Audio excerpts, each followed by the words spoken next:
welcome to Across the Bifrost, the Mighty Thor podcast, where each and every episode we explore the world of Marvel's Mighty Thor. I am your host, Ryan Doze, and today we are finally beginning our retrospective through the works of Jason Aaron. Now, this run on Thor began a few years back, and Jason Aaron was on this book for almost a decade in the 2010s.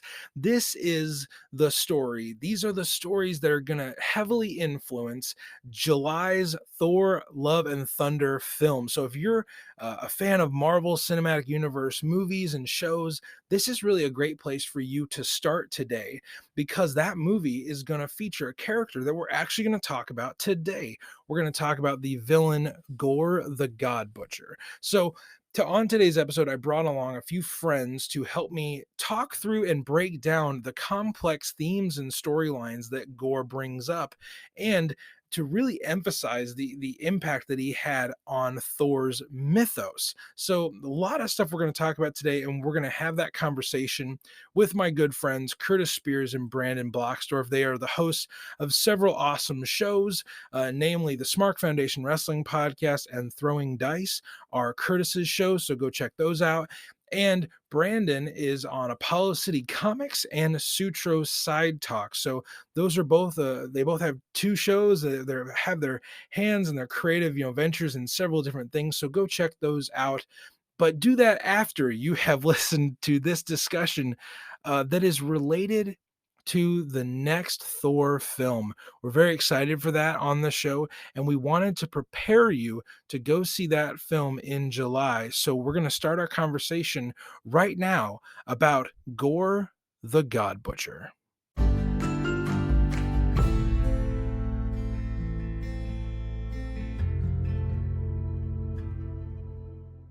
Ryan, I am more so hyped to talk about this because I feel like Jason Aaron is one of those bonding characters, kind of like how Donny Cates was for us. Like Jason Aaron bonding is a different type of bonding. But dude, thank you for having me for this extravaganza to kick it off. You're more than welcome. I mean, both of you guys, like when I had first reached out to you each for other topics, I know Curtis joined me for a throwback episode, which was awesome. We got to hear his whole Vince Coletta rant. If you want to go back in the feed and hear Curtis's rant about Vince Coletta and just what a great artist he is, he would love he would love for you to go check that out. And Brandon and other Brandon from Apollo City Comics, they joined me for the Devourer King story. And we hit it off so well in that show that it had to be 3 parts. That's how well the epic Donny Cates story went. But today, I wish I had like first dates that went that well. You know what I mean? Or just like where can we hang out with that girl that talks about Donny Cates' store for 3 hours, and you're just like, damn, where did the time go? You might just keel over and die. Wait, your favorite author is Donny Cates? We have to get together now. This is done. This is So today as I've said, we are here to talk about the masterful work of one Jason Aaron, who is a phenomenal, mostly Marvel author. And to get into the spirit of God of Thunder, I wanted to ask both Brandon and Curtis their first experience either with Jason Aaron as a creator, or maybe the first comic they read of his. But I wanted to have them kind of set the stage. I'll give you my first experience of him as well. But then we will jump into issue 1 of Thor God of Thunder and this God Butcher story. But Brandon, why don't we start with you, man? So I think my first experience and exposure to Jason Aaron, and it's one of those stories that I don't know if anyone, like a lot of people have really heard about it. Yeah. Damned. And that was one of his Image Comics books.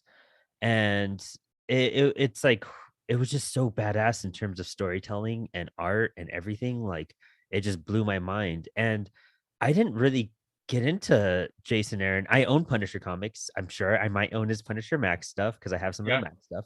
I had X-Men Schism, and that was another one I read, but it was kind of lost because that X-Men universe is so wild and out there. But I didn't even realize I was Jason Aaron until I read his bibliography right now. Same thing with his Doctor Strange. I collected the first few issues. I just recently read them and posted up a 1 minute review on the Apollo page. Yes, you But did. Go yeah, check that out. yeah, it was that story was dope. I got to read more of that. Um, but Thor was really my first actual kind of story I dove into, and I don't know how I got into it. Maybe I heard about Gore and I wanted to read into it, and Esad Rubik's art. Thor artwork is what really makes it hard for me sometimes. Yeah, Some of it's I mean, just like a lot of comics, this isn't just like a Thor thing, but sometimes it's a little goofy. Like it's true. it's hard, and Definitely also true. it's such a long history. It's hard to find like a good, like this is the pinnacle, like this is the one I want to read. But I'd heard so much about it. I read this first arc, I think when I want to say Neil Gaiman's Norse mythology book came out around the same time, Oh, and I was playing God of War. Like, dude, like the stars aligned, and I just like yeah. really got into that. And I mean, I have the collected editions. I just got to read them all now. But Sea of Stars as well. It's another phenomenal book of his I Oh read. man. Oh, beautiful. I did a review for it on a website called the Daily Fandom when it came out. Great book. I know volume 2 is now out. And I love his Conan stuff. His Conan work is You're talking about the newest King Conan stuff, I assume? he did like a 6 issue run a few years ago, Oh, or 12 yeah. issues, 12 issues, 12. I It want was to 12 say. issues. Yeah, and that was just dope. Once Marvel acquired the rights back to Conan, I started picking that up, and I knew he did Thor, so I was like, his Conan's got to be fucking up there. Like, it's got to be awesome, and it is. And I'm also reading King Conan right now too. I know issue 2 is coming in the mail right now, but Nice. yeah, that's my little Jason Aaron exposure. Not a lot, but enough to be like, I know he's good. Yeah. So, Chris, what about you, man? What was that first, introduction to Jason's work? So for me, Jason Aaron's someone I discovered in 2014. I was a friend of mine told me about Southern Bastards, Oh and yeah. I started reading that, and that's just it's like part Walking Tall with a little bit of like Friday Night Lights built into it. It's absolutely fantastic. The story behind it's like a revenge story and stuff. And I was like, this is really like it's grimy stuff. The book itself is sweaty. It's so like visceral, it's like Texas Chainsaw Massacre style. It's really, really good stuff. And I was like, I want to check out more of what this dude is doing. And I saw that he was doing Thor, and I saw that he was doing it with Isad Ribic, which you just mentioned, and Yeah. I knew him from the Rick Remender Uncanny X-Force run, which I think Nice. is top tier stuff. That might be like my favorite modern comic book from one of the big two. I love Okay. that run.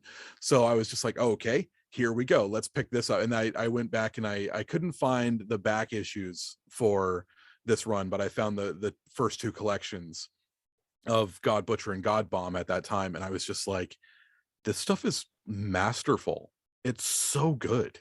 It's So a it's a it's a perfect stew. You've got Jason Aaron is a great writer. Like he can do sci-fi, he can do like I said, a revenge tale, he can do this sort of like Norse mythology, he can do anything.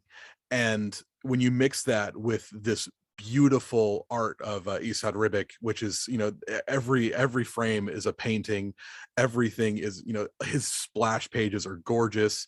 uh it's just so good. And then Yeah. you take those moments where you have those big epic splash pages, and then you have those moments where it focuses in on just like a character's face, and you can see so much fear or embarrassment or whatever, and you see that throughout this run specifically so many times, especially with the younger version of Thor that we see. And it's just so gorgeous. It's not just the art, but the feeling that you get between the writing and the art. It's a masterful run. I I mean, honestly, Kurt, Kurt has got me all excited there. I'm like, oh wait, let's jump right into it, because you're right. I mean, I'm sure we will talk about Isad Ribic's contributions here, because they're unavoidable and really should be praised alongside with Jason's writing. My first introduction to Jason Aaron, I mean, I was getting I was getting more diverse in my reading of comics in 2012, 2014, around in that era. So right as God of Thunder was getting off the runway, but the first Jason Aaron like involved thing I really got was Avengers versus X-Men, Nice. which is nuts. He did that too, huh? Yeah, Well, So I have. here's the thing about AVX. It was kind of a committee thing. So like you Oh, have Brian Michael Bendis stories, you have Ed Brubaker stories, Jonathan Hickman, Matt Fraction, like, and then Jason did a few stories within that event. So I was honestly just looking for something fun to read, and I was like, Avengers versus X-Men. Okay, that seems intriguing on the front. And so I picked up some of those, and he wrote things within that event, and I really enjoyed it. And I was kind of growing into this love of Thor because of the movies and because of some scattershot comics I had gotten. And then I latched on to God of Thunder, and I was like, oh my gosh, I think he's my guy. And then in more recent years, I've appreciated Sea of Stars. I actually just started Sea of Stars, Brandon. oh, And nice.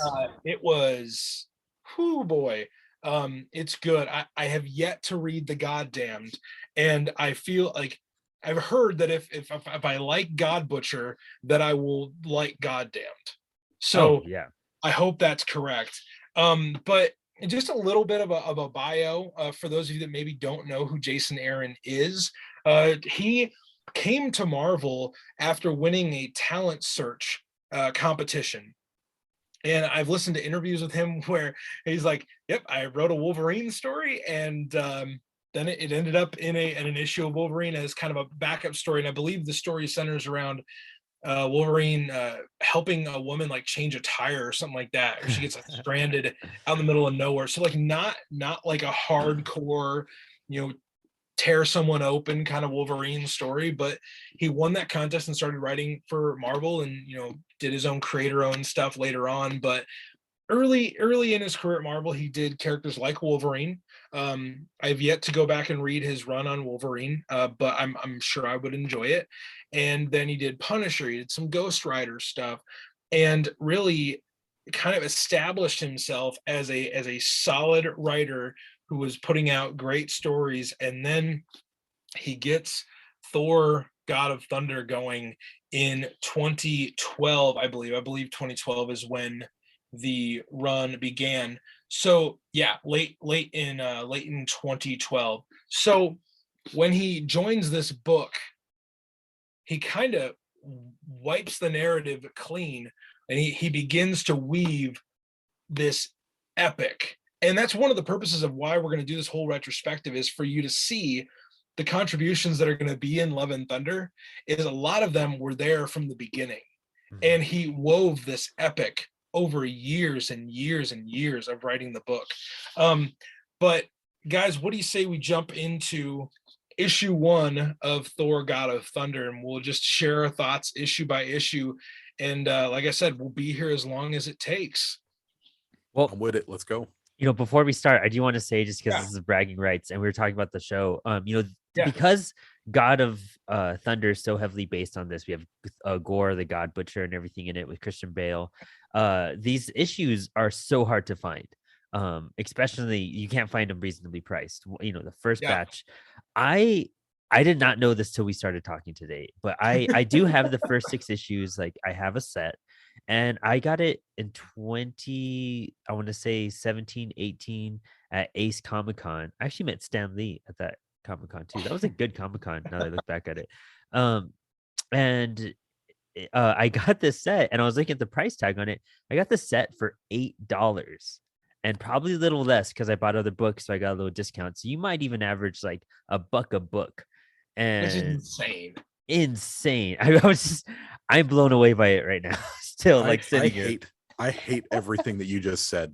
I just want you to know that. It is one of those things that, like, I'm glad we're doing it because it made me pull out my books, and because I have the completed collection, I wanted to read more. But holy crap, I got damn cool stuff.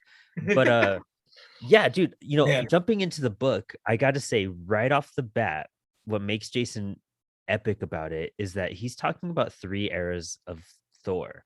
Yeah. And when you're thinking about, like what you're saying, an epic, a genuine, like almost like Odyssey like epic, this is that book. And also, I think that's what makes his Conan stuff so good, because Conan jumps around in time. Conan was never written in chronological order. It Right. was always just like midlife, and then younger Conan, and then older Conan, and then King Conan.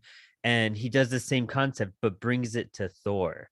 And that's where we go. We start from the younger, young and arrogant Thor. We go to a mid-age determined Thor, to an old broken King Thor. That's just like trying to prove something to himself at a certain point. Which one was your favorite of the 3? Ooh, that's a good question. Yeah, yeah. Ooh. I have got to say, I am so just intrigued by King Thor. Not only the aesthetic, but like I know there's so much history behind it to be uncovered. That's why he draws my attention, because I want to know more of that lore at that point. That's really what pulls me towards him. Yeah. What about you? I really like the younger Thor. I think that the idea of him not being worthy yet and wanting to be worthy, and in his the way he acts, he's got this hubris of like, why am I not worthy yet? Yes. I've slain this many frost giants, and it's like you can see why he's not worthy. And Yeah. it's so fun to see that he needs to grow up a little bit, but he's equating maturity with worthiness, and that's just not where it's at. So I really like that Thor. And I'll round it out here, because I really liked present day Thor. Really? Because he's a mixture of both. Mhm. He is more he's we'll get into how each of them relates to GORR and how that stage is set in this issue. But present day Thor is, I love when they do the time jumping around, because he calls younger Thor a kid essentially, and he initially he thinks that King Thor is like Odin, but he's like, no, I'm you, but before you've done a lot of things. And in the later issues of this first GORR centric story, he and King Thor have some just great interactions, and it's like it makes some of the issues for me.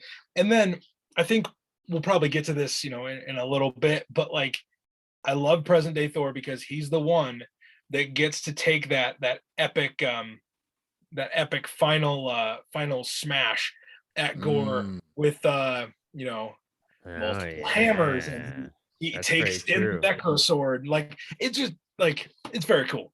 Spoiler warning. Spoiler. Yeah, spoiler for the We'll thing get you're there. about to listen to. Yeah. But we, speaking of that, we're just gonna get going and kind of give broad strokes here. So in the first issue, we are introduced to young Thor. He's hanging out with the Vikings in 893 AD. I believe it's AD. Yeah. And they discover a Native American, an indigenous deity who washing up on the shores of Iceland. And Thor communicates to the Vikings that he was a god. And so they're all speculating a little bit. And then we go to Indigar, which is a planet that's basically used to tell a similar story that we're going to learn about GORR in a little bit, where they keep praying and nothing different is happening. Nothing different is happening. And in this, I'm sure we'll talk about this at length, guys. But in this story, we actually see Thor operate like a god. Like people pray to him. People look for deliverance from him. And I feel like that is one of the things about Jason Aaron's Thor that's very different. Yeah. You get to see more of the not being like the god of thunder, like it's a superhero nickname, but we actually get to see him as a deity, which is very, very different.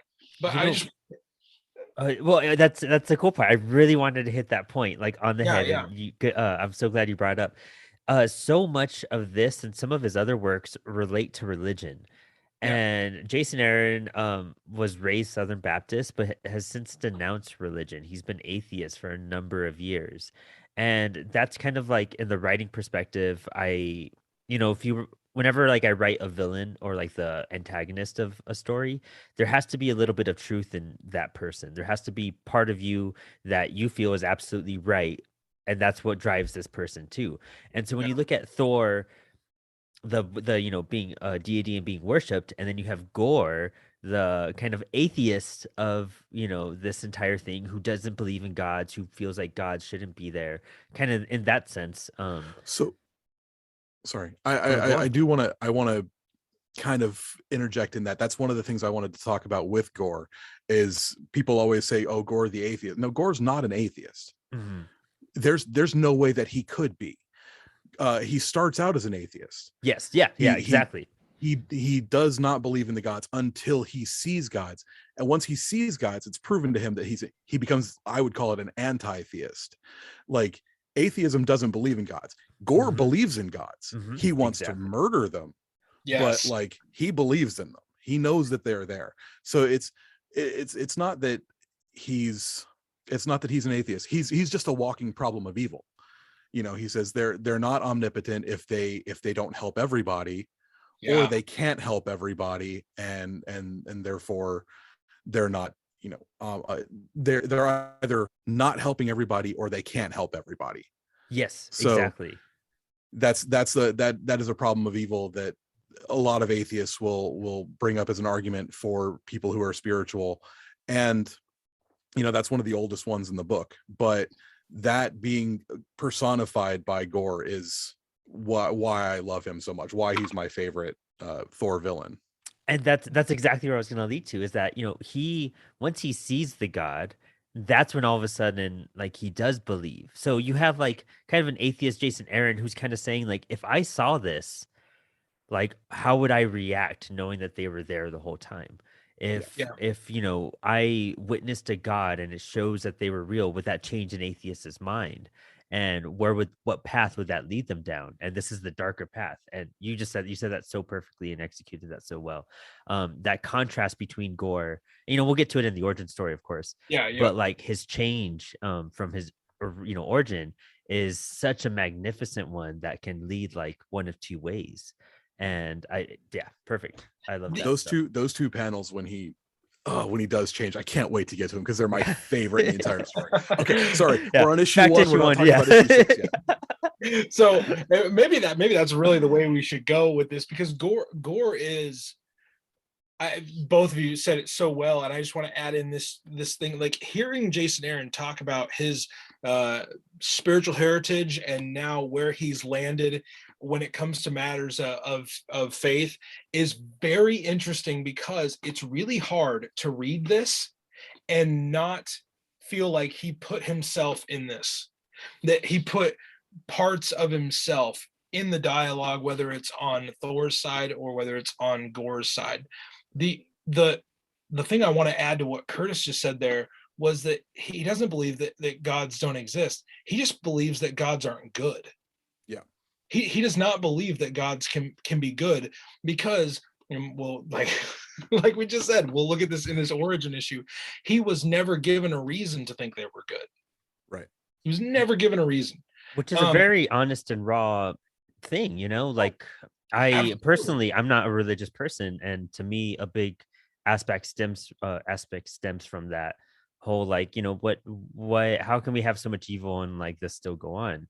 But oddly enough, and this is going to stray a little bit, I had my boss, I don't even know if I should no one's gonna listen to this that from my community, but at work, they're my the people that own the company are kind of religious and everything, and they had, one of their daughters had messed up her ankle and it wasn't healing right, and it wasn't doing well, and they just got it checked by a doctor a few days ago, and they were just like, it's just not healing right. Well, we don't know what's wrong. And then they went to, I don't know if they're Baptist or what religion they really are. Maybe they're even Christian. I'm not too sure the way they talk about it, and I've never directly asked. But they're saying that the whatever preacher, like, a healing preacher, you know did his thing, and he talked to her and he like healed her, and then all of a sudden the next day she's like saying that it doesn't hurt anymore, and she's able to walk and she could go up and down stairs. And it's one of those things, it's just like, I've never witnessed something to like make you believe, but like people, and that's where I stand on it, but then people have these experiences which I find questionable, but they do believe. So those little miracles that you see them pray to and to ask for, supposedly this girl, medical doctor said, no, it's not healing right. But then you have a healing priest that supposedly healed it.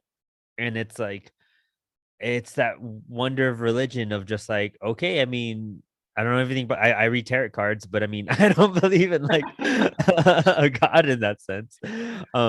To each their own in that way, And I Yeah. just find that kind of fascinating how that can happen in such a bizarre way where it's like, I don't really buy it, but hey, if you guys say it happened, I guess it happened. But Yeah, I mean, Curtis, and both, like all of us have some relation to this topic. And one of the reasons why I quite frankly didn't bring it up beforehand was because all of us coming at it from our own perspectives makes this so much more intriguing. it's a book to debate about, Oh, that's the cool part about it. It's the- hard to find something with a topic where it's like, I mean, the different experiences take you down different paths, and it is a debatable thing. yeah. Kurt, is there anything you want to add in there, like at this point before we maybe, because what we're doing right now is we're exploring a theme of the book, and I feel like maybe you guys can add into this. I feel like the theme of this book is more important than the actual narrative of the book. Like GORR is a cool villain, but GORR is an opportunity to talk about topics that comics sometimes don't let you have the room to talk about. Mm-hmm. It's a very sensitive subject because religion itself is very personal to people. Mm-hmm. And that's why they say there's two things you don't talk about in pleasant company. You don't talk about religion, you don't talk about politics, because somebody will get hurt. Yes. Yeah. So I mean, especially today, everybody's very sensitive about those two things nowadays. Now, they always have been. Anyway, the theme here is flat out a religious debate. Yeah. It's people saying, I cried for help and no God came to me, therefore they're all bad, versus a God who's, and Thor does want to be good, but when you look at King Thor, there's a reason he can't help anybody. He's busy doing King Thor things, Yeah. And fighting in Valhalla and all that, and he can't help anybody. So he's not all powerful. He wants to help, but he can't. Or then you have young Thor, who he is a god. He's not Thor that we all know. He's not the hammer Thor. He's very brash and young and things like that. And he helps, but he helps because he's getting things because of it. He helps because he can sleep with all the girls in the village, and he can drink all their meat and eat all their food. He is the 80s garage band Thor. Yeah, he is. He's the wizard on the mountaintop Thor. Yeah. On the side of the van. That's awesome. He is able to help, but he's doing as much damage as what, like he says specifically in this issue. There was a frost giant that ate a bunch of their goats and killed a bunch of their farmers and stuff. Then I killed the frost giant, and I ate all their food, and then I drank all their beer, and then I slept with all their girls. Yes. And it's like, did you help them? You're not so going back into the narrative, because I'm sure we will rehash this theme throughout this amazing book, as we should, by the way. Comics, those who believe comics are only children's books, and they're just kind of pulpy, stories. A lot of them are. This one is not, though. Nope. This one is, here's the thing: for you to enjoy this comic, you have to engage. Yeah. Like, if you don't engage this, don't read it. Like, if you want some preconceptions you have to be challenged a little bit, if you want Jason to ask you questions that maybe you don't even know you want to ask, don't read this, because it will get uncomfortable. But I believe in that discomfort, we discover some of the greatness that comics can be. Because when we jump back into the story, Thor goes to Indigar, and this girl is wondering why it's not raining. And Thor wonders, well, don't you have gods? And they're like, not really. And Thor goes to their great hall, the gods of this planet, and finds all of them murdered. I Mhm. mean, I'll throw this up in our chat here, but It's pretty there's a grisly. panel where 3 of them are hanging on meat hooks from the ceiling. Like, when we say this story is called The God Butcher, Gorr isn't just killing gods. He is dismantling them. He is tearing them apart. He's making a spectacle of it. Yeah. It's a heavy metal album cover, this one splash page. We will put Yeah. up on our social media. I'm sure all 3 of us will. Like, Yeah, it's so good. The thing about this entire story is it is the most heavy metal story that Thor's ever had, and Thor's probably the most heavy metal like superhero. I But agree. like Yeah. this Yeah, is truly. nuts, man. It's so good because it's just like, if you could think of, you know, a heavy metal band writing a comic book, it'd be, you know, you've got this Norse Viking versus a god butcher, and Yeah, then, you no, know, you're that's totally right. it's just heavy metal. And kind of continuing that, but like Esad's artwork is so godlike, and this is Yeah. one of the Oh books man, that really attracted to me to him. It was perfect for him.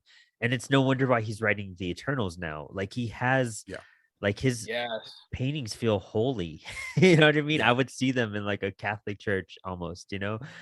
His splash pages, I think there's a splash page near the end of this issue that is just otherworldly. Yeah. It is so good. Oh, there it is at the bottom of the screen, Yeah, page yeah. 21. Oh, Oh my the final god, page. look at Yeah. that. And that, Oh, like, that final page, that gives us an entry point to talk about King Thor. Because King yes. Thor he's the last Asgardian in Asgard. Mm. We find out later that everybody else has been murdered, and Gorr made Thor watch. Yeah. Like, when Gorr says at one point that because Thor was an affront to him, young Thor and present day Thor, they chose to fight back. He makes King Thor suffer. He makes King Thor watch as the rest of Asgard is torn apart. And he has some henchmen during this storyline called the Black Berserkers, who are like these lizard, shadowy kind of monster looking things. And he sends them after King Thor all the time Mhm. for For 900 years. 900 years. Like And all you should listen to when you read these comics is like Mastodon, Amon Amarth, Yes. and The Yes. Sword. Like those 3 bands just that'll get you through this run. It's so crazy because I mean, Gore is kind of his own self-fulfilling prophecy at this point. oh yeah, He wants to kill the gods because they don't help anybody. Then he takes a god that's willing to help people and stops him from helping people, you know, to torture him Oh, for 900 years. dude, So that is a so good point. yeah. yeah. I mean, there's a lot of points in this story where you just like Gorr's not trying to redeem anything. He's not trying to fix No. anything. No. Like, no part of him thinks that by doing this things will get better for everybody. He's not a savior. He's not a savior. No. He's And Not in any very way. much like the Anakin Skywalker of this, where he just like was just turned down so hard and kind of in a sense rejected and not given help when he was, in his younger days.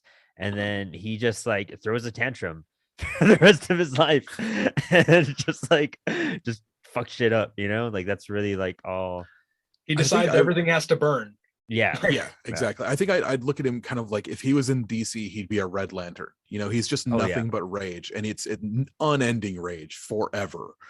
Yeah, and that's it's pretty gnarly to think about because he's someone who can obviously do great things, and it's not like the All Black turned him into a rage monster. He has that much rage inside of him that when he's granted these godlike powers, instead of fixing it, he burns the entire thing to the ground. Yes. Yeah, exactly. And that's the interesting point. Again, like you could take the higher road or you could take the lower road. You know what I mean? You could find these gods and like what are you guys doing? Like, why aren't you helping people? Or Yeah. he's just so built up where he's just like, no, you didn't do your thing. I'm just gonna kill you. Yeah. Just To hell with you. You're done. yeah. Okay, man. So in the first issue, We're on the first issue still. Oh my god. no, but I just want to like tell listeners, GOR does not show up in the first issue. He's mentioned, he's referred to, he's hinted at, but it's in the second issue that we actually get to see him. And it's in the second issue that young Thor is the first to fight him. And GOR fights like no other being. Yeah. He fights with this like Courage said, he fights with this rage that's almost it's unlike anything Thor has fought before. And I know, because I'm reading through the complete works of Thor, every single villain is cast as it's like Thor's never faced anybody like this ever in his entire history, and this is the greatest villain he's ever fought. GOR and Loki are the only villains that I truly think are unlike any other. And one of the reasons is the way we see GOR fight in this second issue. This second issue, like I said, begins with young Thor and this conflict that is brewing between GOR and the Thors throughout these separate times. This issue focuses in on young Thor a lot, and the name of this issue kind of gives you a hint as to how the fight goes. This issue is called Blood in the Clouds. Yeah, that's track number 2 on this metal album. Yeah, exactly. So guys, this first conflict that young Thor has with GOR, let's just like the first appearance of GOR, let's just talk about him maybe from like a design perspective, because we've kind of laid out his themes and his mindset. What about him from a design perspective? He's got this he's using, so the all black necro sword it's akin to like a venom symbiote, where it can become different implements, stabbing weapons, things like that, and he uses it to make a cloak for himself, like, you know, he has become death, you know, that sort of thing. And it's such a striking design, because he's if anyone hasn't seen him, he's a white alien with tentacles on his head, like a Twi'lek from Star Wars. I was just gonna say that. Yeah, but he's got this like long black cloak that just becomes swords, and he uses it, he can throw like darts and things like that made of the all black. And it's actually a very, very cool design, because he's so otherworldly, and his weapon, the weapon that he uses, is even more alien than he is. Like it's like two unknowable entities that have become one, and it reminds you, he looks like death, like the Grim Reaper, but he's this absolutely alien version of it. It's fantastic. Yeah, and, I agree. You know, the all black, you guys can go check out Silver Surfer Black, where we talk about the origin of the all black and how it came about. And, you know, if you guys also get the King in Black handbook, that single issue, that gives you the entire history of the all black up to that point. There's a bit of a retcon for in the Donny Cates stuff, isn't there? Yes. So, and this, you know, again, there's a lot of this ties to that issue 6 origin story, but you know, 2 gods fell to a planet where GOR was living on, and one of the gods was Null. And when GOR discovered that body, part of that symbiote that was, you know, attached to Null, that Null had created, because he's the god of the symbiotes, that's where the all black came from. And it kind of just like turned into this whole thing. Basically, like, the all black is like I'm gonna read this off of the King in Black handbook real fast. The all black is a vastly powerful anamorphous symbiote that attaches to an organic host and corrupts it. Through apparently sentient, the symbiote has not been documented acting independently of or speaking to its host like modern symbiotes. It generally takes its form in a black-bladed weapons, though it can also project tendrils to attack or manipulate objects. Or it can be shaped into one of the other objects, such as a whip. It can also generate semi-sentient creatures, such as GOR's Black Berserker, or avatars of sentient beings. When completely covered by the all black, a host can survive the vacuum of space, live for a millennia without aging, and fly at interstellar speeds. When greatly enhanced by the blood of the gods, the all black can possess cosmic beings such as Galactus or Ego, the living planet. And at its most powerful, it can be engulfed by celestial bodies and potentially the entire universe. Being able to just take over Ego or take over Galactus, that's bad, bro. Yeah.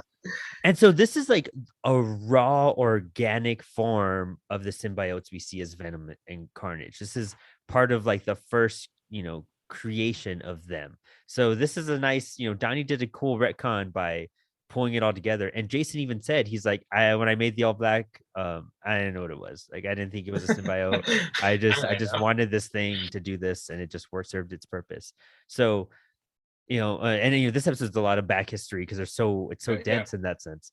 But Jason was really astonished that Donnie got one of his ideas and turned it into what he did. And that's so cool. Again, that lore behind it is what I really get attracted to. So just kind of piggybacking off that, and then we'll jump into issue 3 and kind of the Hall of the Lost Gods, which is an interesting concept. But before we jump to issue 3, the comparison, really the continuation of Thor's story from Jason Aaron's era into Donny Cates' era. Do you guys like having read Thor comics? They feel like as close to a seamless transition as they could be, with two guys that are very different in terms of writing, but like they continue so many ideas into the Donny Cates run. I'd love to hear you guys' opinion on that. I think the Jason Aaron to Donny Cates transition has felt a lot smoother than the Straczynski to Jason Aaron transition. The Straczynski stuff, like that he started in, oh god, when was it? 2010 maybe. Like it was good, but it wasn't until Jason Aaron actually like took over that this book really hit its stride. And then once his run was very stop and start, obviously they kept renumbering it and things like that. Once they switched over to Donnie, once Jason told the story that he wanted to tell and they switched over to Donnie, it seemed almost like seamless. So and Donnie's such a talented writer that he was able to just take those ideas and, like you said, just run with it. Just find, he says, oh, here's a cool weapon, what can I do to twist this and put my own spin on it? But it didn't really break anything. So it's a much more seamless transition than it was like Straczynski to Aaron. Brandon, do you have any thoughts on that? Because I know we bonded initially over Donny Cates. Yeah, and it's funny. Donnie is such a big Jason Aaron fan. Donnie was still working at comic book shops and putting out this Thor run on the shelves before he was even like a comic book writer, basically, before he really broke in. Yeah, it's crazy. So again, connecting us through Donnie is really another reason why I wanted to dive into Jason Aaron's, because how much he praises Jason Aaron. But the transition I think is awesome. It's again talking about the thing about being a comic book writer in general, and I think you do it with comic books more than any other medium. I study film, I do a lot of pro stuff, but with comics you can plant an idea and you can pull that idea like in 10 years and be like, I'm gonna explain this. When you look at some of the coolest ideas in comics nowadays, it's because Grant Morrison's a great example. Grant Morrison, Alan Moore, when you look at what they do with comics, they go back. Batmite was a stupid fucking character way back in the day from the Fifth Dimension. And Grant Morrison found a way to make Batmite pretty damn interesting and cool. And same thing with the Batman of Xehanort. Pulling an old idea and fleshing it out and seeing what you could do with that one brief thing, that's what makes comic books. That's what makes continuity, and what makes lore and history. So the fact that Donnie acknowledges that and did that with this into his run, that's just great comic book writing in that sense. And it adds to the complexity of these books, because like you know what? I'm going to go for it. I'm going to go for the rabbit trail. In later on in this Jason Aaron run, we get a hint of what is happening to Jane Foster before she becomes Thor. Oh yeah. And then when that story happens, what a casual fan will say, or maybe a lapsed fan will say, is, oh, they're just going for agenda comics and they're just trying to switch things up. I'm like, okay, then you didn't read the rest of Jason Aaron's run. Well, it's normally the people that don't read it that will judge first and judge loudest. Yes. Yeah. You know, And oddly yeah, enough, go ahead. I just a brief like 2 sentence tangent on that. I think the way Jason did it with Jane Foster, it was almost one of those things where you're just like, okay, just seeing it makes sense. I think maybe this is just my own personal side of it, but when they try to like fully replace the character with someone else that and then still trying to make the same kind of stories, like if you're going to take away Steve Rogers but still give us Steve Rogers stories and make us accept this new Captain America, that's Okay. where I draw the line on that. It's like, no, give them their own personality, their own villains, Yeah. their own give them, if you're going to do it, Batman Beyond's a perfect example. Batman Beyond, of course, Batman Beyond, Terry McGinnis could have been any ethnicity. It just happened to land that way. But if they did switch ethnicities or diversify it a bit, like that approach they took with Batman Beyond was great. Um, but I've seen them do it with other characters where I feel like Ironheart, like they just flopped on that part. They were just like trying to switch it around and force feed us all this all new everything when it's like, no, there needs to be a nice transition and flow to it where it makes sense. But give them the respect they deserve at the same time. That was one And of the two things. the great thing about this, the Easter eggs and the seeds that get laid in this book, is that Jason was able to bring them to fruition later. Like Yes, exactly. he was the one charting the course the entire time. Yeah. And speaking of that, we're going to jump back into our narrative because we love these characters, everybody. The tangents alone could go on for a few hours, but we're going to jump back into issue 3, where present day Thor goes to Omnipotent City. How Now dope. this was Cool name. interesting. So cool. Thor going back through the halls of the lost, the gods who basically aren't active or they're dead. And Thor is astounded that there are volumes and towers of books and scrolls and records of gods that don't exist. This is one thing that Jason Aaron did that nobody else did.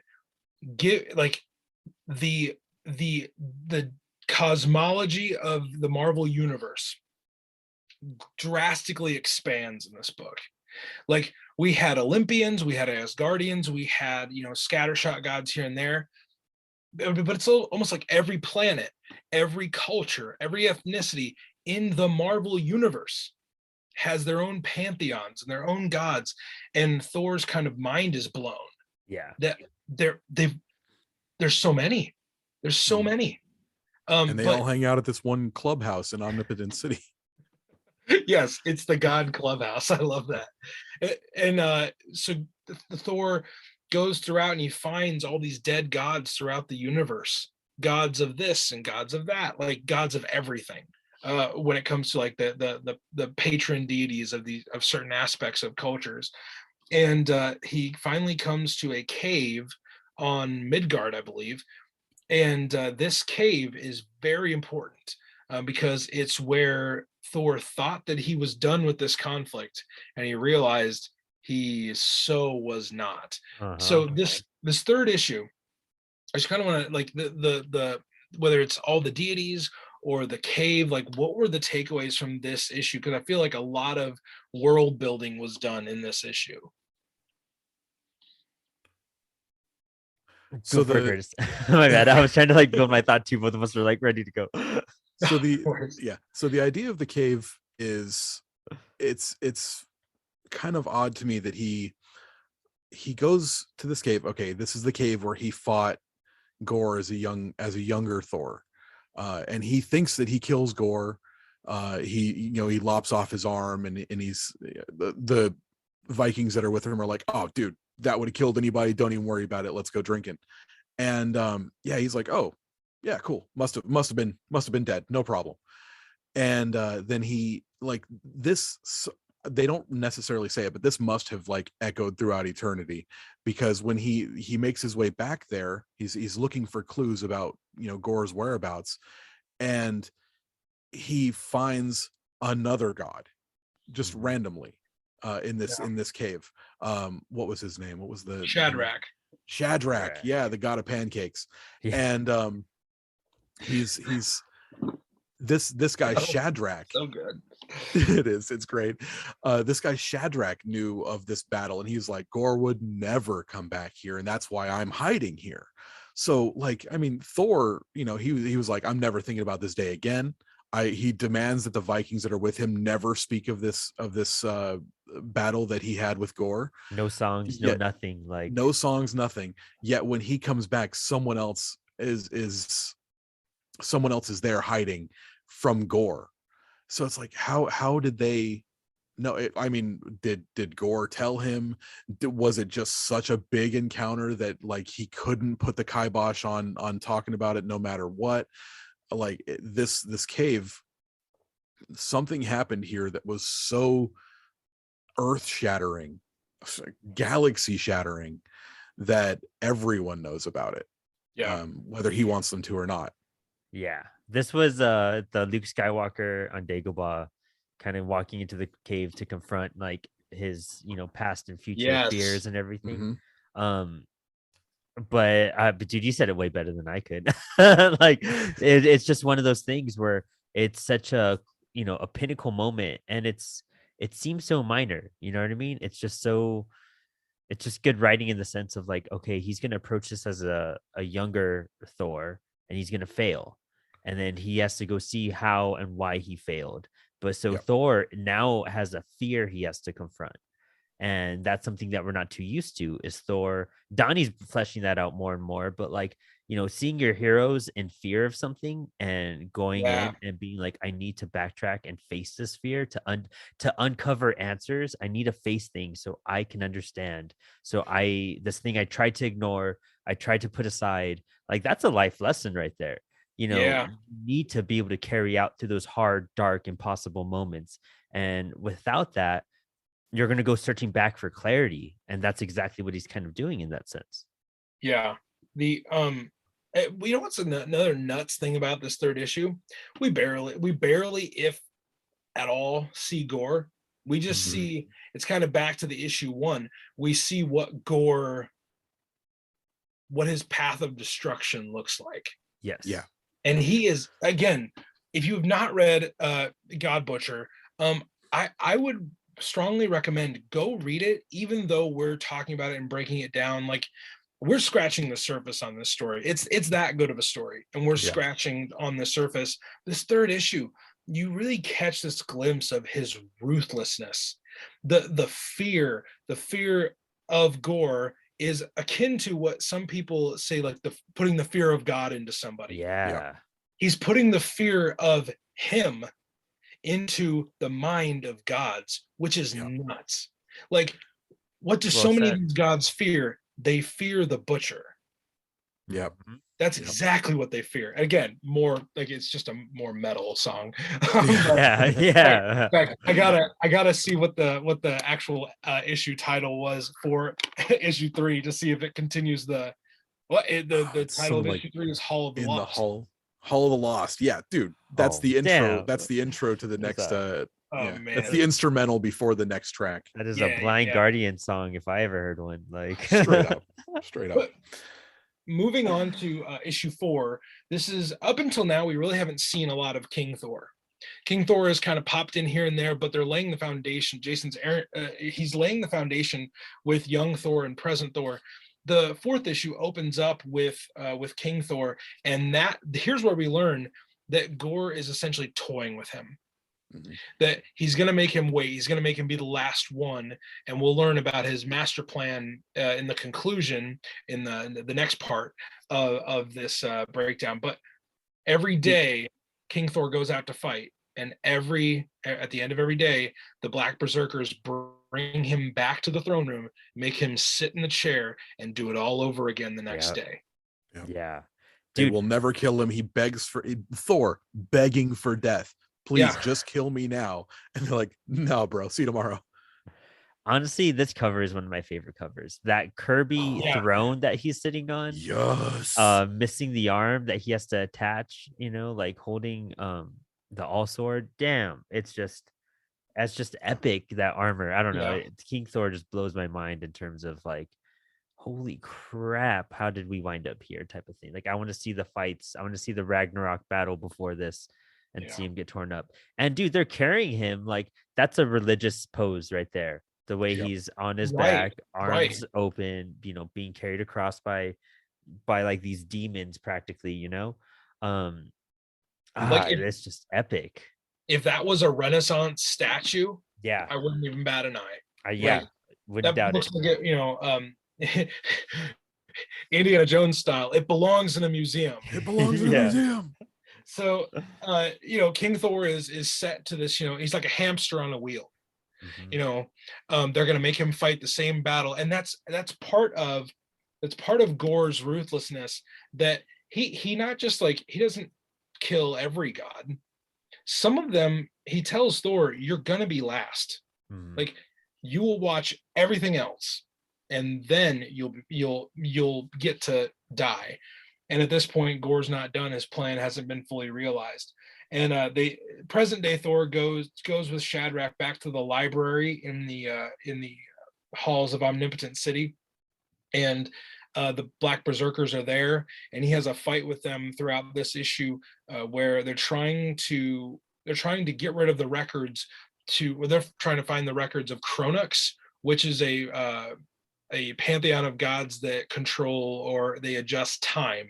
So Gorr is trying to get a level of time traveling power so that he can do other parts of his master plan.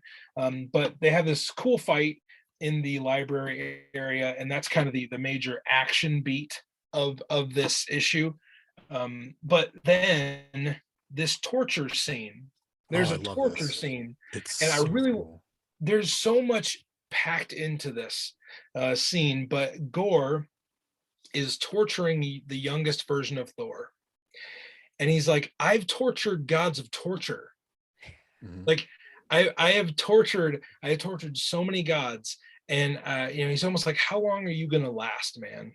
Yeah. And Thor lasts the longest. But that scene, guys, I feel like is a very good glimpse into Gorr's just despicableness. And I wanted to just kind of hear your thoughts about this aspect of issue 4. So this scene where he's torturing Thor, he's got him hung up with like the chains, the black chains that have come out of the all black. Yeah, and you see him like, yeah, he's perched on this rock and he's lanky and otherworldly and things like that. And like you can just see that like why they picked Christian Bale for that. Yeah. This whole scene, like he's doing his villain monologue and things like that, and you can hear Christian Bale's big boy voice, you know I've tortured gods of torture, like Yeah. Batman. You can hear Christian Bale doing this, you can see This is what Christian he Bale should have doing this. saved the Batman voice for. That's what he should have Yeah. said. Yeah. Yeah. Right. But yeah, and I'm kind of hoping he goes with a Welsh accent, because that would be a lot of fun. Anyway, yeah, just don't, you don't have to growl, man, it's fine. Why not? So I see why they cast him, because he's gonna throw himself into this role. But like this scene of specifically of him perched on the rock, looking otherworldly, taunting young Thor, and he knows at this point, like he knows that Thor doesn't die here. Yeah. So like he knows that he can just sit here and toy with him. Oh, how long are you gonna last? Like he knows how long Thor's going to last. He's gonna last longer than anyone else. So it's a lot of fun. And then again, this is in the cave, isn't it? Yeah. Yes, it is. Yeah. The thing that Gorr says to Thor, and I want to read it, and then maybe there's parts each of us wants to break down. Awesome, but this is what Gorr says at the end of this torture scene. He says, "I so rarely get to take my time anymore. There are so many gods in need of attention. After all, there was an immortal on a world long ago who dared to ask me if I was God myself. Now with him, I indeed took my time. All gods have their breaking points. It took me 9 days to find his, and his flesh was made of stone. I am hopeful that you can keep me entertained for at least half as long." Yeah. I mean, Hardcore. He's just doing yes. this purely out of like pleasure. Like he has no and this is just purely like, this is just what I do. Like this is my day to day. I mean, I'm just gonna hunt you guys down and kill you. Like Yeah. it doesn't matter how long it takes. This is my At this project. point, it's not even a a mission that he's on anymore. There's a Yeah. sadistic glee in this. Yes, exactly. Like, which is why he's not a murderer, he's a butcher. Yeah. mhm. Like, Yes, true. That's a great, excellent point. This isn't just like, a serial killer type of thing. This is just natural Sy- to him at this point. Systematic. Yeah. Like it's what Yeah. he's doing. He enjoys this, which is so ridiculous. Like, I mean, he is in certain ways he's a serial murderer, but like he doesn't want this to be over for some of them. Like, he wants to keep some of them around as long as he's satisfied with the amount of pain they're in. Yeah. Yeah. Like, if Thor is satisfied, if Thor's pain and his agony brings GORR satisfaction or gratification, he's gonna keep doing it. Which is why he's probably doing what he's doing to King Thor.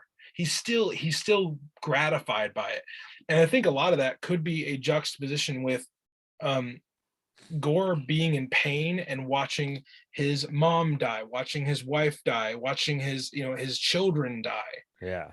And having this thought of like, oh God, are you getting off on this? Like, are you enjoying this? And now when he turns the table on other gods, he's like, I'm gonna do this as long as I enjoy it. Yeah. Yeah. That's It's true. it's a power play. A lot of serial killers will say things like, "Oh, I enjoyed the power. I did it for the power," and like that's what he's doing. Yeah. Yeah. He loves the idea that a mere mortal who was cursed by the gods, forsaken by them, he can have that power over them and toy with them like they toyed with him. Yeah. Yeah. We go to the planet of Kronux, which on Kronux, these priests, they have some ability over time and to travel through time, and Thor, the present day Thor, he was unable to stop all the Black Berserkers, but the Black Berserkers gave GORR the whereabouts of Kronux so that GORR could go through time now. And the scene at the pool is unnerving. And this is where I feel like we need to talk about Esad Ribick's artwork maybe more in depth. Because what GORR does, and I'm almost like cringing trying to say it, he murders and dismembers all of these priests, and he fills the pool with their blood. Yeah. And they say it only takes a couple of drops for them to manipulate time. Yep. And he kills enough of them to fill the entire pool. It's a giant round pool. It's got to be, I mean, we don't know how deep it is obviously, but he's filled it. He's a human person only has how many pints of blood in them. Like this is a pool. This is a swimming pool full of blood. Yes. It is gnarly. That could also be one of the tracks on this metal album. Yeah, honestly. Yeah, this gives me like Lazarus Pit vibes, but it's like this is the Lazarus Pit turned up to like 20, man. This is an insane capability and an insane power to like withhold, in a villain's hands. And this isn't even like a King the Conqueror type of time manipulation. This isn't your standard time travel story. This is purely like, I'm only going to use this to like go fuck up more shit, and specifically these things, and do more murders. Yeah, I'm just trying to like get more gods for me to just kill. That's the whole purpose why that's it. A singular purpose. Like he doesn't want to just kill all the gods that are living right now. He wants to go back and kill every god that has ever lived. So all those gods that had died before him, he wants to go back and kill them too. Yeah. Like and into perpetuity, into the forever. Yeah. All gods that have ever existed. We find out what he goes back for and why that's important to the second half of this story. But that's for a later time. But just you just, as you read this book, like, again, we get one outside of the world of Thor, we get one appearance by a different Marvel character. Iron Man shows up for a few panels. Oh, that's right. Yeah. But this comic is not standard Marvel fare. Well, It is not, it is not, it's not normal. It's just not normal. Um, and you feel the, just with Assad's art, it it feels grand. It feels mythological in the way that it's put together and it's executed. Not not often do Thor comics themselves, the actual books, feel like mythical tales. Exactly. These feel Exactly. like mythical tales that are being told, like an ancient fictional history. Um, but yeah, And the that goes back to like what got me into the book too, was that I wanted a mythological take on Thor, something that's going to feel like I was reading Neil Gaiman's Norse mythology, and if I was playing God of War, just kind of using these as characters and playing with them in a totally different way, where you felt, like you felt like it was a grand. This is the definitive one, and we're 4 issues in. We're on issue 5 now, and that's how. I mean, you're already there. Like you kind of hit yeah it out of the park at the start of your run, and again, I'm curious about where the rest of his run takes us because I haven't read it all, yeah but by the time you hit issue 5, how much more epic can you get? Like it's just climaxing still. We're still building up. We have some backstory. This is it's kind of weird because in a comic book arc, issue 1 is probably act 1, and then issue 5 or 6 is typically act 3.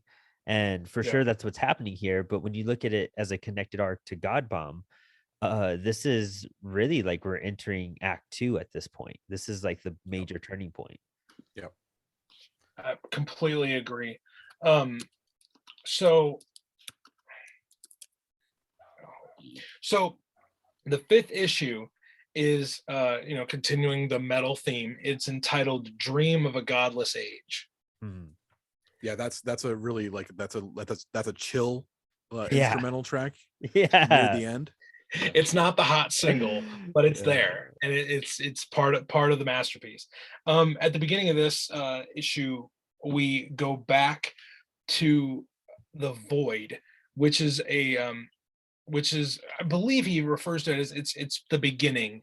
He goes back to the beginning Oh, billions of years ago, and uh-huh. the whole purpose of Gore going back to this time is to take, because he's not borrowing it, he's taking the heart of an elder god, Yeah, Yeah. and that's gnarly. Yeah. and Yeah. it's it's that that allows him to power what we will find in a few more issues is the god bomb. Mhm. Now, the heart of the elder god is the thing that makes the bomb work. It's the thing that makes all of time, both past, present, and future gods, susceptible to the god bomb, because elder gods, basically all gods, came from the elder gods. Yeah. So it's almost like a hereditary, like chain reaction. Mhm. So if he has this heart of the elder god, all gods, all time, all universes, they're all susceptible, and now he has it. It's like a lineage thing. It's like part of your blood, like, It's like tracing. the new James Bond movie. Did you Oh guys watch yeah, that? yeah, Yeah. yeah, I have not exactly. seen it Yeah. yet. Oh, dude. No. So yeah, there's like a nanobots or whatever that will attack a certain gene strain or something like that. So Uh-huh. if you're programmed to be attacked by the nanobots, then it's you and everyone that you touch in your family lineage will just die on down the line. So this is basically that. Yeah. It's it's such an epic way to put it. And it's kind of tracing back, like, if all of us came from Adam, we're all lineages from Adam, and all women come from a lineage of Eve and everything. Like Yeah. that's essentially that idea, but a grander scale. Where did all the Yeah, gods come from? If we came from Adam and Eve, then bam, this is where we're gonna trail that back to. And it's what a crazy concept. Yeah. his goal is to commit, and he says it, I believe he says it in this issue, his goal is to commit complete deicide. Yeah. Yes. Yes. Which is also continues with that metal theme. Yeah. Yeah. Deicide. Yeah. Yeah. uh Page 5 real fast. I think that's yeah the yeah first yeah time we see him in that like crazy armor. Um, yeah. Why don't you talk a little bit more to that, Brandon, because the armor is really cool. It's again, we're seeing Thor in various outfits. But if you pay attention to Gore and his transitions and his how the all black is taking over his body and how he's utilizing it, first it's just kind of like a robe and just a cloak, Batman style, just a hood and a cape. And look at this. This is like some Elric style, like insane armor. Man. I think even in God Bomb we see him with a helmet or something, if I'm not too mistaken. But the way it's crafted, and it's look at the inking on it. That's not there's Yes. no definition. There's no like clear, shining, medieval kind of feel, fantasy feel. It's just a shape. It's just like a black, you can't see in it. It's so dark. It is literally all black, like the where it derives The from. yeah, the best part of that is it's not, so it's not colored by computer, so it's not like a smooth black over Mhm. it. Oh What yeah. it is, what it is a bunch of scratches. So you've got patches where it looks like when you color things in with a marker, Yeah, yeah. and it's Yep. not all even. So you kind of get this feeling that it's like it's Shifting. moving on its own, it's Yes. shifting underneath him. Mhm. Yes. And they do a lot of other scenes, like when King Thor is consumed by the black berserkers. It's that same texture and it's that same style. Yeah. So it's very moving and it's very granular. I mean, it's honestly we talked about how this comic is not normal. That's not normal. No. Like You look at the that- contrast between Gore's skin and the armor. Yeah. That yeah, alone just tells you like how different and unique it is, and how, like what you're saying, it's not normal in the sense of that you don't see inking like that or painting like that in standard comics. Like No. even if you look at Alex Ross and stuff like that, that is a totally he's adding more texture to the comic by doing that. so speaking of the story and the narrative of this one, we have a few kind of scenes of conflict directly with Gore that finish out the Butcher storyline, Mhm. and I'm gonna go through those real quick, and we're gonna give our final thoughts on issue 5. And then we're actually gonna cut the conversation here and pick up with God Bomb in its own part, because God Bomb takes this story and it magnifies it. Yes. Oh yeah. So we want to keep it kind of centralized here on Gore and his final conflicts with the Thors in this issue. Young Thor is fighting alongside with the Vikings. He's fighting Gore in the cave, and that fight ends with Thor getting a big like swing of Yarnbjorn, the axe, and he cuts off Gore's arm, which is insane. Like these Vikings are giving it their all, and they think they've won, but Thor knows they haven't. Like that Gore is a next level kind of foe. Uh-huh. So that fight there, guys, like just kind of some quick hitters on that one. What did you come away with that the younger Thor's conflict with Gore in the cave thinking as you were reading this? I it kind of goes back to what I was saying before, is that Gore did, I mean, not Gore, Thor did this like kind of final slash in the cave. He got the one good hit in, the killing blow as he kind of feels the arm gets chopped off, Gore is weakened. He has hurt the person, but Thor essentially kind of runs away from the battle. He takes the small victory over the winning the war, He's taking this battle and I feel like he's regretting it. He feels like because he walked away from something that he should have finished a long time ago, it's come to haunt him. Yeah. And it's one of those like kind of thematic things where it's just like you may be getting tortured or hurt or like beat up by this aspect, and just because you won one battle doesn't mean that it's over. Like you need to take care of what you need to take care of. And it's kind of like a weird metaphor in that sense. But it's interesting how you can leave something open and it'll haunt you for the rest of your life. Well, that's the hubris of the young Thor, isn't it? That we were talking about. Yep. Like he's like, oh, I got him. I got it. It's fine. Don't worry about it. I got him. I'm worthy. It's cool. Yeah. Yep. Yep. Exactly. Exactly. And the the juxtaposition of the young Thor with the present day Thor. The present day Thor, he meets Gore on Kronux, and Gore is gonna make him watch. he's now got the heart of the elder god that he needs to, put the finishing touches on the god bomb. And Thor just goes complete beast mode on all the black berserkers. He's going to take out GORR because GORR is, going to do some more of this time jumping. And he finds himself in the future. President Thor is now in the future.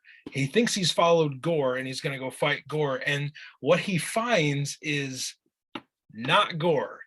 He finds King Thor. And they meet face to face. Now, when these two characters finally meet, what are the takeaways that you guys had as this story kind of finalizes itself with two of the Thors now meeting and having this shared experience of having fought GORR at different times? So I think that this was a bit of a masterstroke by GORR of introducing him to his older self after he's tortured himself. He's saying, like, I don't know if maybe he meant or meant for Thor to end up in the future at that exact point, or if it was just because it was far enough behind him that the time had shifted or whatever. But I think it was probably like a psychic battle that he's having with him, trying to so it's a psyop basically, like, look what I've done to you. Yeah. Look at how, like, this nice. is you with the Odin force, or the Thor force as you're calling it now, and I'm still over you. Like, that's kind of what I picked up from it. Like, he put him there specifically and was like, I still own you. That's a great, dude, that's a magnificent point. To me, I thought it was because Thor was going in afterwards. Time had passed because that's the way that pool works, But you're right. That is a much deeper, probably more incentive way to like fuck you, Thor. You know what I mean? Like, I still win no matter what time period it is. I'm still gonna get away with it. Dude, yeah. I mean, it could have been like a Star Trek, 2009 sort of thing, where it's like if they come through the wormhole at different times, they end up in different places. But like, it seems like he controls that time pool now. So I thought that I thought that he put him there specifically just to mess with him. I buy that so much more because if he's going down, accepted. Yeah, it's one of those things, because if GORR is going back to get all these other gods, he has to know how to control the time fluctuations. Yeah. So purposely trying to break Thor, like, I mean, I don't think he realizes that he's giving Thor more ammo to fight him later on. He's probably like over cocky and overconfident in that sense. Yeah. His carry stopped at this point. Yeah. Yeah. He's just like, yeah, I'm invincible. Like, I've gone millennias with killing gods, and I'm playing with you, like, because you keep me entertained. So, listeners, in case you're wondering, Professor Spears' office hours will be posted, and you can come. Yeah. Wait till you hear me break down a wrestling match like this. Oh my gosh. Oh my gosh. I got two guys on the show right now who are phenomenal writers. So, well, maybe we can show off some of your writing chops later on our feeds. But the issue ends with young Thor being told this revelation where he comes through the time stream and he says, the God Butcher, where is he? I was right behind him. And alluding to what Curtis just broke down, King Thor says, right behind him, you're even dumber than I remember you. Yeah. You appeared in the exact same spot he did. I'll give you that. But you're a little bit late. He's been here for 900 years. And that's when present day Thor kind of realizes, like, oh no, like, I've stepped into something completely different than what I thought was going to happen. I thought it was just going to be like a wham bam fight like I've always done. But no, this guy is again proving that he's different. He's completely different from all the other villains I've ever faced. Guys, final thoughts on the initial 5 issues of God Butcher, of God of Thunder, this God Butcher storyline, and then we'll break here. Final thought is, yes, all right. Right? Yeah. It's one of those. It's pretty like, good. It's okay. What I'm so curious about is, like, I mean, we kind of know what's going to happen in the next volume because we've read it, but like, what an excellent setup to keep readers buying the next month. Yes. Like, it's one of those things where, And when you look at how this arc is broken up, we were saying it's 11 issues, like in total, Yeah. the storyline. But what a way to create a 5-issue arc and then do like a middle issue and then another 5-issue arc. Yeah. Well, yeah, that middle issue, because at this point you're like, who is this guy? Well, here it is, issue 6. You can find out exactly who he is. So much, and you're already so intrigued by this character, and so like, whoa, this is out of nowhere. Like, how do we not know some of this? How did we not remember it? And so much of that gets answered in the next volume. But it's definitely, you don't want to miss that, And it sucks because I only ever read up to issue 6 until we did these episodes. Oh, yeah. God, it's good stuff. Yeah. Insane. Yeah. There's a reason he was on this book for like 8 years. Yeah, exactly. Just almost a decade of Jason Aaron writing Thor, and again, like we said at the top, it's all one story. Like, if you, and of course, if you just like if you were to read a book, if you open the book to the middle part, you read one chapter, and you're like, well, that wasn't a very good book. You never do that. You would never do that. But if you begin, like we're going to do on the show this year, if you begin at issue 1 of God of Thunder and you end all the way through so many different stories, but really the War of the Realms is where all this culminates. If you read it through, we're going to see this grand tapestry of Jason Aaron writing a truly a tome of epic stories that span almost a decade. It's nuts.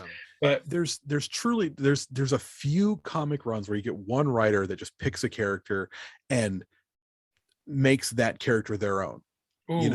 Jeff Johns did it with the Green Lantern, and I'm trying to think of some other people. The Fantastic Four run, Hickman's Fantastic Four run. Look at like Garth Ennis's Punisher and Steve Dillon. Exactly. This is top tier stuff. There are very few stories that you can say like this character, this story, or this character, this run, and this is the one. Jason Aaron's run is the run for Thor. Just like Donnie's Venom run. I'm sorry, guys. Venom comics kind of suck. Cool looking character. He's very nostalgic.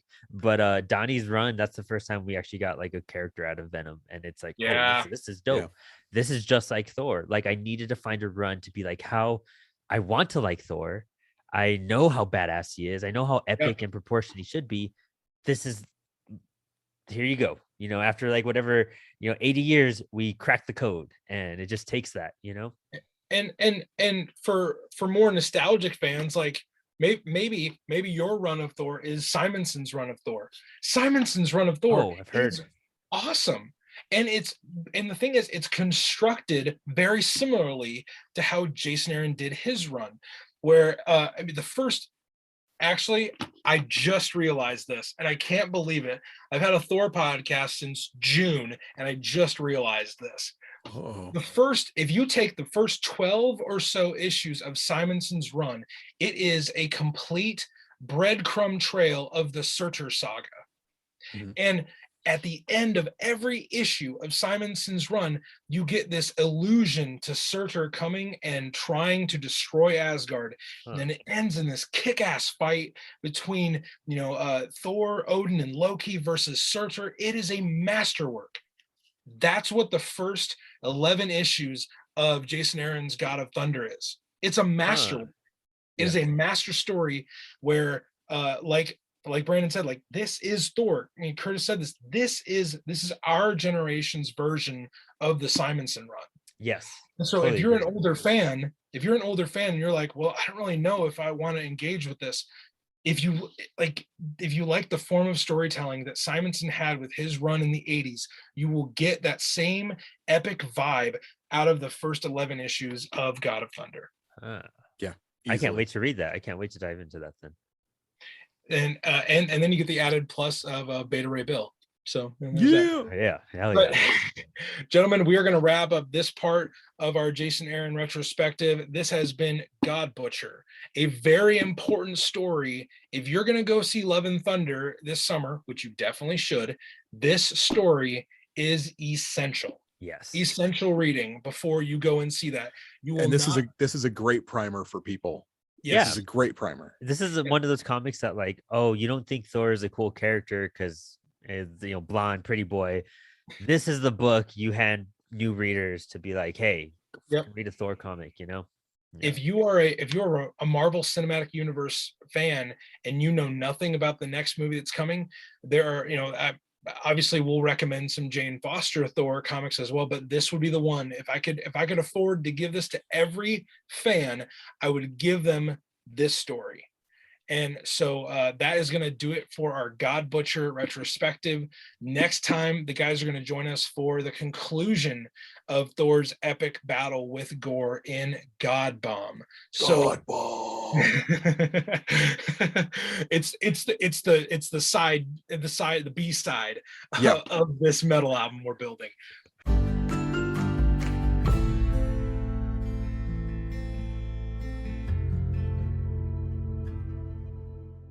That is going to do it for the show today, everybody. I hope you enjoyed the first part of our Jason Aaron retrospective that will run through the first half of this year, leading up to the Thor Love and Thunder film. I want to thank Curtis and Brandon for stopping by. They're always just phenomenal to hang out with and chat about Thor with. They're going to be coming back for part 2 of our chat, where we're going to look at the continuation of Gorr's story. We're actually going to look at his origin on the next part of our Jason Aaron retrospective. So we hope that you will join us for that episode when it comes out in just a few weeks. Until then, one recommendation for today, just one thing I want you to do is share this episode with a friend. If you know somebody that really enjoys the Marvel Cinematic Universe, this would be a great episode for you to share with them, because they're probably going to go see the Thor film when it comes out this summer, and they're going to want to know who this GORR the God Butcher guy is.